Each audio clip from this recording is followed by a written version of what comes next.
तुम क्या कान में, हमको समझ रहे हमारे कान में फूल है, बोलने पे आए तो तुम क्या, तुम्हारे बाप भी सामने नहीं ठहरते मेरा छोटा भाई अकबर मेरे दिल का टुकड़ा है, मेरा भाई, मेरा कलेजा है। अरे तुम जानते भी नहीं है हमको कितनी मोहब्बत है अमन से। मक्खी के शहद के पुट्ठे को उंगली करना, मंजलिस को जाके उंगली नहीं करना था तुम। अब हम तुम्हारे पीछे पड़ गए। हम तेलंगाना को वो जगह बनने नहीं देंगे जहां पर लोगों के घरों को तोड़ दिया जाता है। हम तेलंगाना को वो जगह नहीं बनने देंगे जहां पर एनकाउंटर किया जाता है। हम तेलंगाना को वो जगह बनने नहीं देंगे जहां पर हिंदू और मुसलमान एक दूसरे से लड़ेंगे। हम तेलंगाना को जगह बनने नहीं देंगे जहां पर हर मजहबी त्योहार पर झगड़ा होता है। यह मजलिस की सोच है और तुम हम पे उंगली उठाते। अरे तुम जानते भी नहीं है हमको कितनी मोहब्बत है अमन से, कितनी मोहब्बत हमको हमारे इन नौजवान बच्चों से है। 400 साल पुरानी मंदिर मेरे कॉन्स्टिट्यूंसी में है, 400 साल पुरानी, किसको भी नहीं मालूम। ये हैदराबाद है, इसकी खूबसूरती है, मालूम ना मालूम, बस अपने दखनीय कहावत है, दीवाने उठे सर को मुस्सल लपटे बोलते, इसका हाल वही है। अब इनको मैं दिख गया, महाराज मेरे पीछे पड़े हुए। एक तरफ मोदी बोलते ओवैसी के हाथ में स्टीयरिंग, अमित शाह आके बोलते हम मुस्लिम रिजर्वेशन खत्म कर देंगे ओवैसी। इनका वो बंडी, जिसकी बंडी का टायर हम पंक्चर कर दिए, वो बोलता कि मैं ओल्ड सिटी पे सर्जिकल स्ट्राइक करता हूं। अरे क्या बाप की जागीर है। तो मैं आपको एक बात याद दिलाना चाह रहा हूं, हिटलर के जमाने में 60 लाख यहूदियों को कत्ल किया हिटलर। हम उसकी मजम्मत करते हैं, गैस चैम्बर में भी डाला, उनको कैद खाने में डाला, 60 लाख यहूदी मर गए, मगर मरे एकदम नहीं। हिटलर क्या किया, पहले जितने यहूदियों के बड़े बड़े सियासी कायदीन थे उनके कपड़ों पर पहले हमला करता था हिटलर। ये तारीख है। ये इनके कपड़े देखो, यहूदियों के कैसे कपड़े हैं, गंदे कपड़े हैं। इनके कपड़े देखो, इनके कपड़े देखो। उसके बाद क्रिस्टल नाक मूवमेंट हुआ, पिक्चरें बनाई गई यहूदियों के खिलाफ। उसके बाद 60 लाख यहूदी मारे गए। पहले कपड़े पे हमला करो, उसके बाद क्रिस्टल नाक का मूवमेंट होगा, उसके बाद फिजिकली इनको हार्म करो।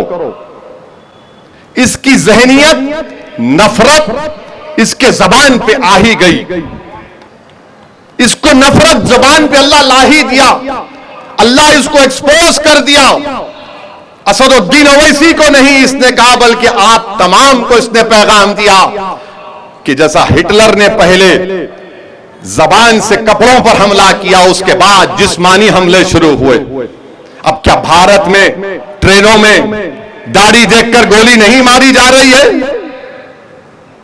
देखा नहीं आपने जयपुर के एक्सप्रेस में रेलवे प्रोटेक्शन का ऑफिसर नाम पूछ के गोली मार दिया 3 लोगों को।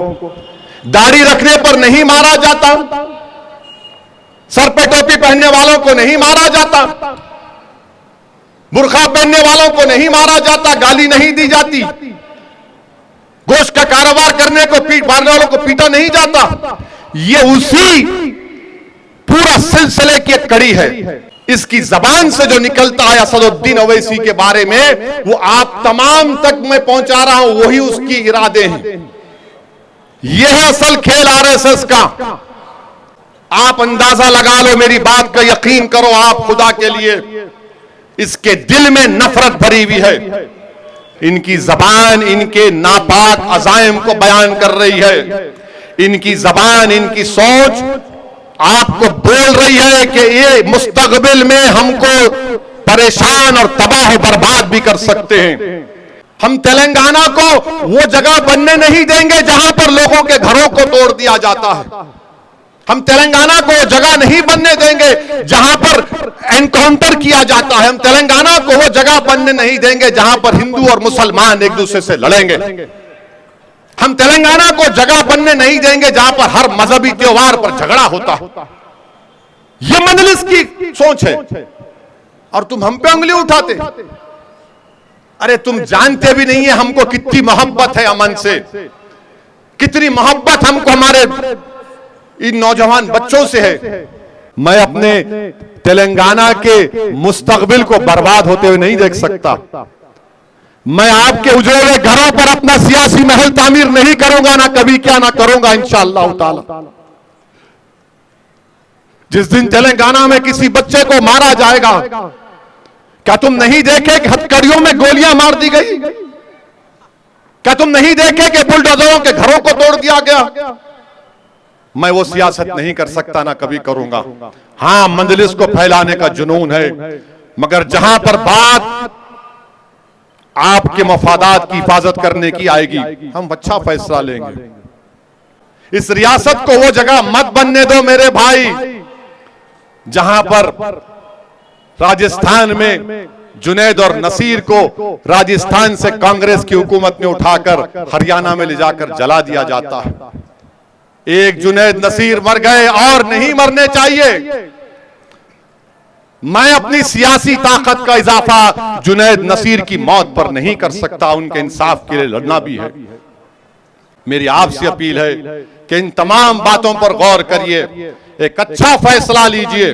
मैं अल्लाह से यही गिड़गिड़ा के दुआ करता हूं, या अल्लाह तू मेरी दिलों का हाल तू जानने वाला है। तेरी दौलत तू जो मुझे दिया, तेरे हबीब को उम्मती बनाकर, वही सबसे बड़ी दौलत है। मुझे इससे बढ़ के कोई दौलत नहीं चाहिए मेरे भाई। मैं आज असर की नमाज पढ़ रहा था, वहां के मस्जिद के सदर साहब इतनी मोहब्बत से पेश आए, मेरे को सर माथे पेशानी पे चूमे, लपटा लिए। ये दौलत कहां से मिलती भाई मेरे? करोड़ रुपए रखने वाले को मोहब्बत नहीं मिलती जो आप मोहब्बत देते हैं। आज मैं दौरा कर रहा था जुबली हिल कॉन्स्टिट्यूंसी में, लोग, मैं एक साहब से जाके हाथ मिलाया, लोग बोले नहीं साहब इन्हों जरा भयके हुए है। बोला नहीं भयके हुए नहीं है, मैं देख रहा हूं इनको। मैं जाके हाथ मिलाया, मिलाते हाथ पकड़ के बोले मेरा शेर आ गया, मेरा शेर आ गया। मेरे भाई ये मोहब्बत कहां से, कौन खरीदेगा इस मोहब्बत को? बोलो कौन खरीदेगा इस मोहब्बत को? एक गूंगी औरत से मिला जिसको बेजुबान है, याकूतपुरा के खलंदर नगर में। देखो आप वीडियो, मेरे को बुला के बोल रही, इशारों से बोल रही, और उसके बाद उसने कहा कि मैं उनको डाली। मैं मेरे वालिद को डाले? बोले हाँ हाँ सालार को डाले। कौन कौन ये कहां से लाएंगे? कौन खरीदेगा इस दौलत, इस मोहब्बत को? मैं तो इसमें ही खुश हूं, इसी में खुश हूं। 3-3 घंटे धूप में पैदल चलते, जब ऐसे लोग मिल जाते तो जिस्म में ताकत आ जाती। जब आप लोग दुआ देते कि अच्छा काम कर रहे, करते रहो, काफी है। मेरे भाई हम लोग सिर्फ आपसे, आपकी दुआओं का मोहताज था और हमेशा रहूंगा। आप कामयाब करेंगे मजलिस को। तो मेरे साथ नारा लगाइए, तेलंगाना जिंदाबाद, जिंदाबाद, भारत जिंदाबाद, भारत जिंदाबाद, भारत जिंदाबाद, भारत जिंदाबाद, आरएसएस मुर्दाबाद, आरएसएस मुर्दाबाद, आरएसएस मुर्दाबाद, आरएसएस मुर्दाबाद।